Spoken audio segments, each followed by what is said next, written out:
open, unfulfilled security jobs around the world.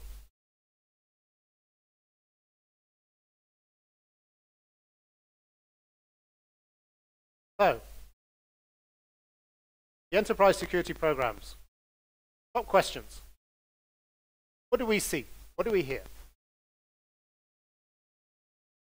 Almost on a daily basis when we meet with our customers.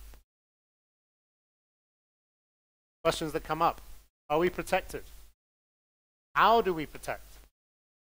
Do we have access to the right skills, this people? Are we adapting to changing platforms? Bring your own device. IBM has a policy of BYOD.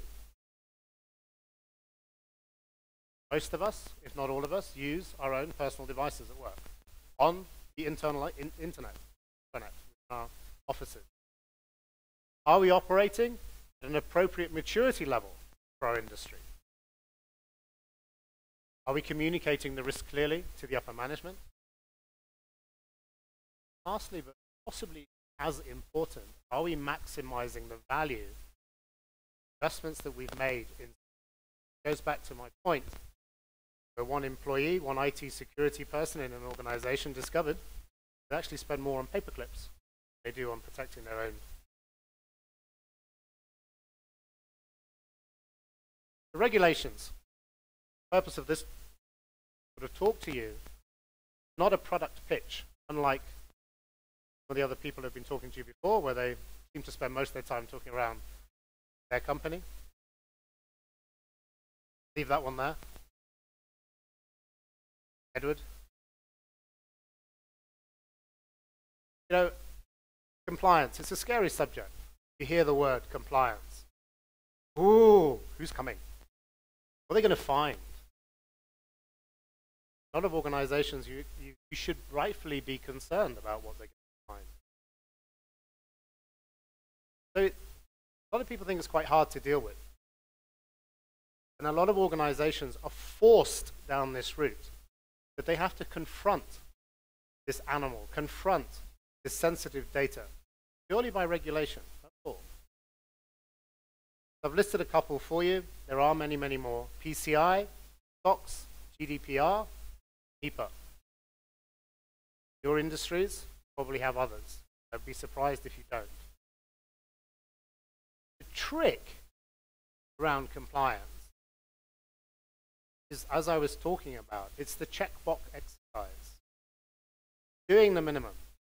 Doing the right checkboxes, it's getting the auditors away, getting that monkey off your back.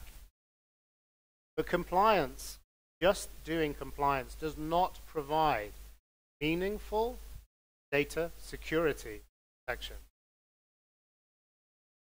There's a new regulation come out by the EU. It's called the General Data Protection Regulation. This will also require that individual data about employees kept securely and is protected from outside sources being able to get it. Not only outside sources, as I mentioned, some of the biggest threats, half of the problem comes from interior, inside people.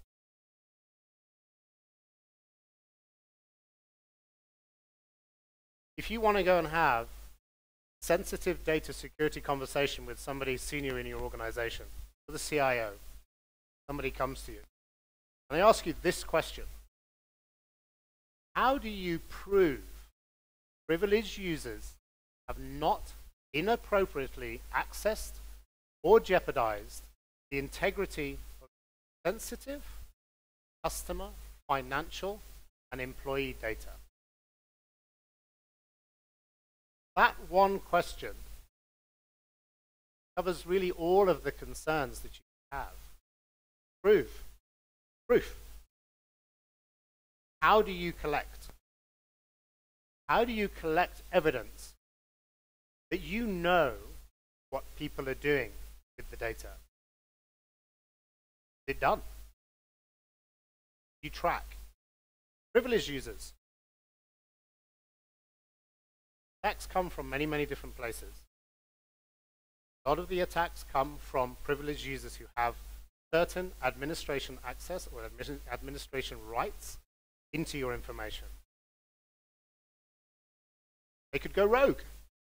Their identities could be stolen. It happens. It happens a lot. Accessed or jeopardized.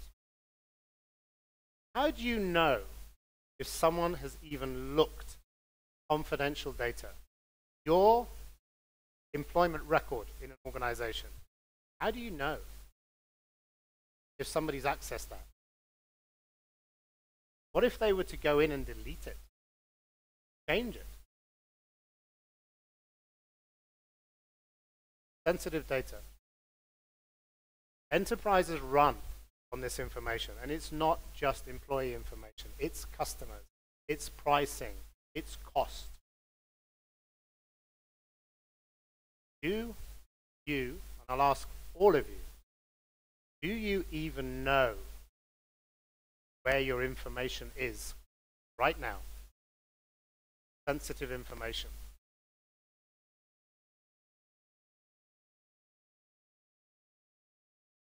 Okay.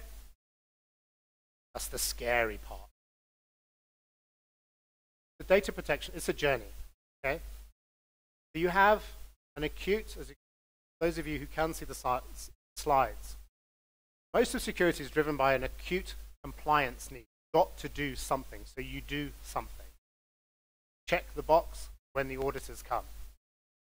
But it goes beyond that. It's around expanding the protection that you provide your employees, to